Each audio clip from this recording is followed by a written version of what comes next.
हमारा जहाँ तक ख्याल है कि 18 लाख लोग मिर्जापुर भदोही में जुड़े हैं कारपेट से, जिनकी रोजी रोटी चलती है कारपेट से, जिनके चूल्हे जलते हैं कारपेट से, जिनके खून के अंदर कारपेट है।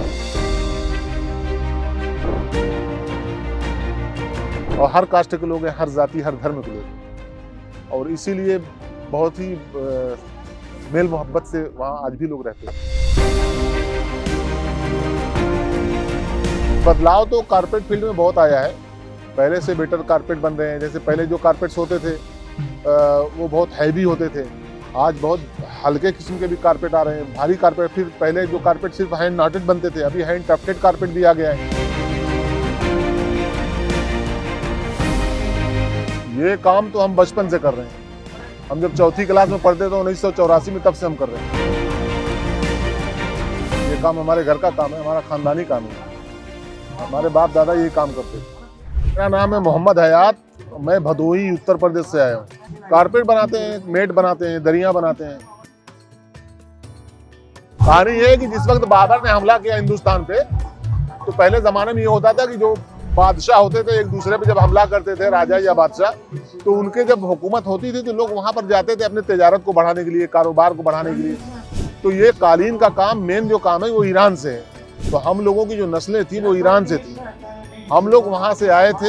लेकिन बाबर मर गया, हुमायूं की गद्दी खत्म हो गई, हुमायूं को भागना पड़ा। शेर शाह सूरी जो था वो सासाराम का रहने वाला था, उसने हमला कर दिया हुमायूं के ऊपर, हुमायूं को हिंदुस्तान छोड़कर जाना पड़ा। लेकिन जो बिजनेस करने वाले थे, कारोबारी थे, वो लोग तो हिंदुस्तान में ही रह गए। तो बनारस के राजा ने हम लोगों को जमीनें दी थी उस जमाने में। भदोही डिस्ट्रिक्ट में एक जगह है माधो सिंह, जिसका पोस्ट ऑफिस औराई लगता है, वहां पर एक जमीन दिया गया हम लोगों को, जो हम लोगों को खानदानी काम यही है। उसी जमाने से हम लोग ये काम करते आ रहे हैं। हम पढ़ते थे, उसके बाद आते थे, फिर कारपेट बनाते थे, कालीन को बनाते थे अपने हाथों से। छोटे छोटे उंगलियां थी उस वक्त, और धागे में डाल के बनाना ये हमारा काम है। सीखा भी ऐसे ही है। हमारे चचा थे, वो कारपेट बनाते थे, तो उन्होंने ही हमको सिखाया। कारपेट बनाते हैं, दरियां बनाते हैं, ज़्यादातर तो कालीन ही बनाते हैं। ये हमारा खानदानी काम है।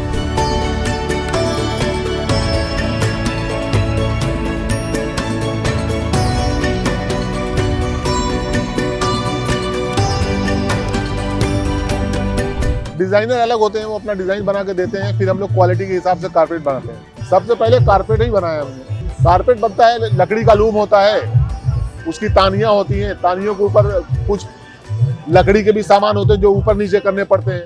फिर तानियों में उंगली डाल के एक एक धागा बुना जाता है। इसी तरह से कारपेट बनता है। पहले तो डाई नहीं था, तो कलर वगैरह जो है वो पकाते थे, चूल्हे पे बनाया जाता था। बड़े बड़े चूल्हे होते थे, बड़े बड़े देग होते थे, तांबे के देग में कलर बनाया जाता था। वो कलर से वो जो धागे होते थे उसको रंगते थे, फिर उस हिसाब से कारपेट उस टाइम में बनता था। आज तो बड़े बड़े डाई हाउस है, डाई हाउस के अंदर कलर बन रहे हैं। कलर बनाने का प्रोसेस ये होता था कि ऊल जो होता है, जैसे मान लीजिए किसी भेड़ का ऊल है, तो वो तो बिल्कुल व्हाइट होता है या क्रीम कलर होता है, नेचुरल कलर्स होता है उसका। फिर उसके ऊपर कलर डालना है हमको, तो उसमें बहुत सारे कलर्स मिलाए जाते हैं। जैसे मैरून है, तो मैरून हमको बनाना है, तो उसमें हम 3-4 कलर लेंगे, उस 3-4 कलर को हम मिलाएंगे, फिर वो मैरून बन पाएगा। सिर्फ मैरून कलर डालने से वो मैरून नहीं होगा, ताकि वो कलर जो वूल होता है वो वाइट होता है। तो वाइट पे अगर सिर्फ आप मैरून डाल देंगे तो वो वाइट बहुत अच्छा मैरून नहीं बन पाएगा। कई कलर को मिलाने के बाद में फिर मैरून बनता है। इस तरह से कलर बनाए जाते हैं। उलन में बनाते हैं, उलन में कारपेट बनाते हैं, कॉटन का कारपेट बनाते हैं, जूट की दरियां बनाते हैं, मेट बनाते हैं, जो कि आपके सामने भी है, आप देख सकते हैं कि यहाँ पर लगा हुआ है। ये सब चीज़ बनाते हैं।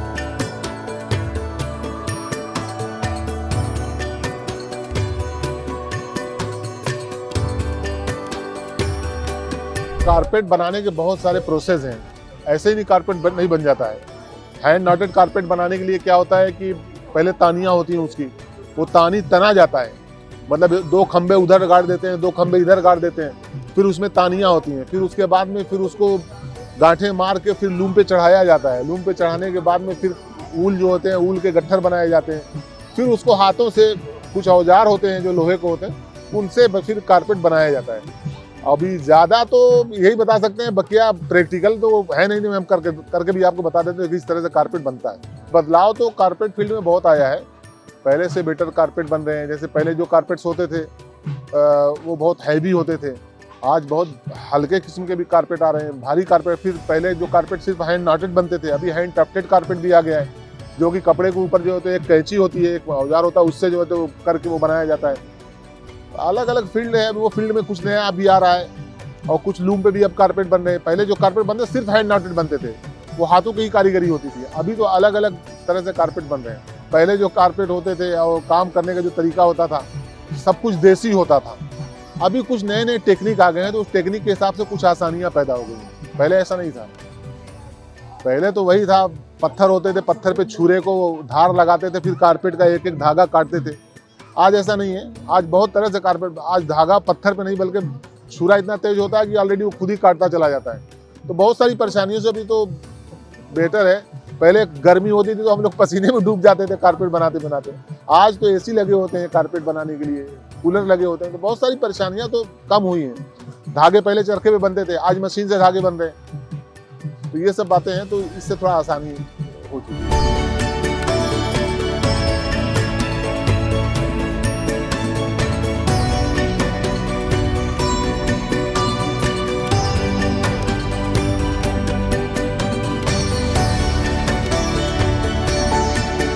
मार्केट तो ये खानदानी है सर, इसमें मार्केट ढूंढेंगे, इतनी बड़ी आबादी है भारत की, यहाँ पर मार्केट क्या कहाँ ढूंढेंगे? जहाँ चले जाओ वहीं मार्केट है और लोग लेते भी हैं। भदोही का कारपेट वर्ल्ड फेमस कारपेट है, लोग लेते हैं। सबसे बड़ा भारत के अंदर अगर कारपेट का कोई बेस फील्ड है तो भदोही है।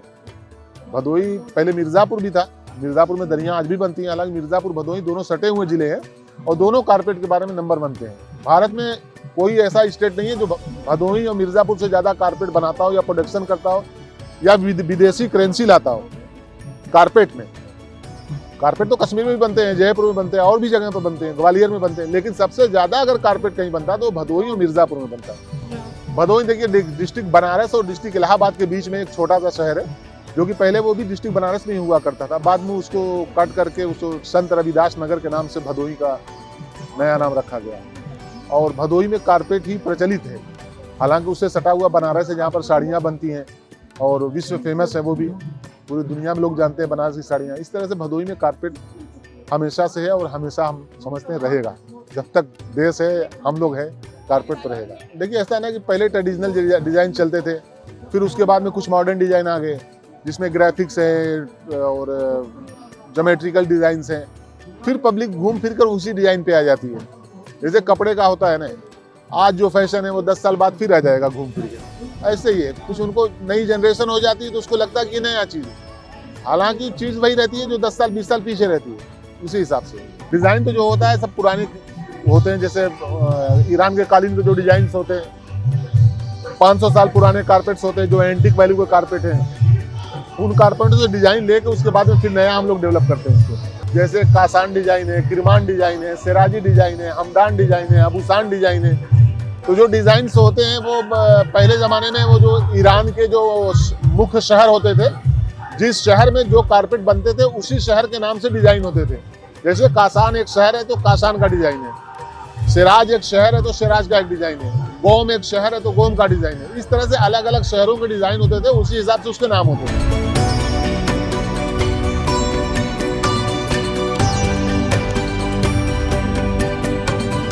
साइज तो एक फिक्स होता है, ज़्यादातर तो फिक्स होता है, बाकी लोग कस्टमाइज कराते हैं तो वो भी हो जाता है। ये 4x6 है, 3x5 है और 5x7 है, 6x9 है, 5x8 है, 9x12, ये सब साइज भी आता है। बनाने में तो काफ़ी लागत आ जाती है।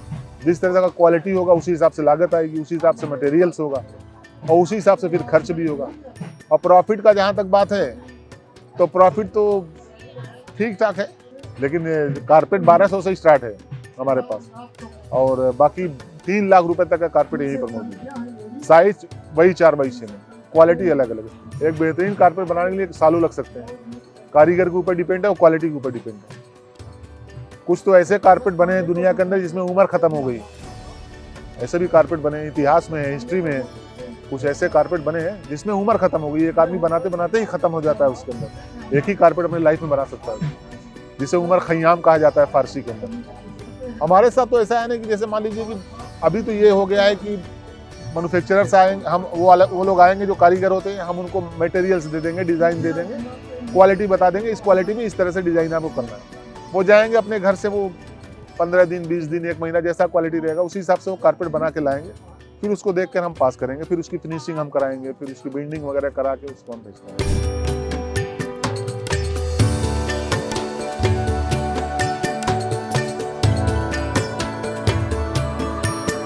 बाबा के टाइम के कस्टमर थे, वो कर्नल होरा अलवर के अंदर थे। तो एक कारपेट ले गए थे, तो उन्होंने खोला जब कारपेट देखने के लिए, तो बोले कि ये कारपेट अकबर अली ऐसा नहीं होना चाहिए था, बल्कि ये ऐसे होना चाहिए था, और ये ऐसा अगर आप बनाएंगे तो ज़्यादा बेटर लगेगा।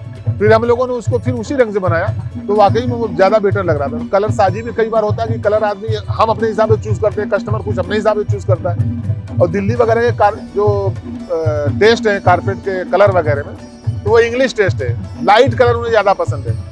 जैसे बहुत ज़्यादा कलरफुल जो कारपेट्स होते हैं वो दिल्ली वगैरह में बहुत कम चलते हैं। दिल्ली के जैसे कारपेट लेने वाले कहीं हमारे समझ से भारत में नहीं है।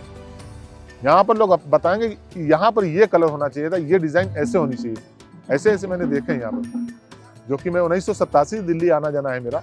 मैंने बहुत सारे कस्टमर्स को देखे हैं, तो बहुत सारे हमारे ऐसे भी कस्टमर हैं जो खुद बता दें कि कारपेट में यहाँ ये होना चाहिए था, तो ज़्यादा बेटर होता है। मटेरियल भदोही से ही मिल जाता है, उसमें धागे होते हैं कॉटन के, और जूट के धागे होते हैं, और वूल के धागे होते हैं। कॉटन के अच्छे अच्छे धागे होते हैं, जिससे मान लीजिए विस्कास वगैरह है तो पतला बनाना है तो इस तरह विस्कास वगैरह में बन जाता है। कुछ मोटे में बनाना है तो अलग अलग धागे होते हैं, उसके पैटर्न्स भी अलग होते हैं, धागे भी अलग होते हैं, वो सब मिल जाते हैं। बहुत सारे वूल जो है वो बीकानेर वगैरह से जाते हैं, कुछ पानीपत से भी जाते हैं। हमारे यहाँ से पानीपत जाते हैं और पानीपत से हमारे यहाँ आते हैं। हमारा जहाँ तक ख्याल है कि 18 लाख लोग मिर्जापुर भदोही में जुड़े हैं कारपेट से, जिनकी रोजी रोटी चलती है कारपेट से, जिनके चूल्हे जलते हैं कारपेट से, जिनके खून के अंदर कारपेट है। और हर कास्ट के लोग हैं, हर जाति हर धर्म के लोग हैं, और इसीलिए बहुत ही मेल मोहब्बत से वहाँ आज भी लोग रहते हैं।